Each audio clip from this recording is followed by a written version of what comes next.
আসসালামু আলাইকুম গাইস, কেমন আছেন? সবাই ইনশাল্লাহ ভালো। একটা কারবারার নিয়ে আপনাদের মাঝে হাজির হয়েছি। তেল ওভারফুল হতো, গাড়িটা কারবারারের কাজ শেষ পর্যায়ে এসে পড়ছে। তেল ওভার ঠিক করেছিলাম, ঠিক করার পরে এখন ফিটিং করে দিচ্ছি।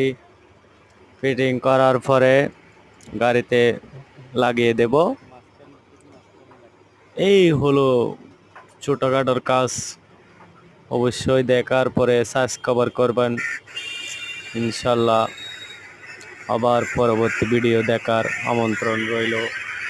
আসসালামু আলাইকুম রহমতুল্লাহি ওয়া বারাকাতুহু। সবাই আমার জন্য দোয়া করবেন।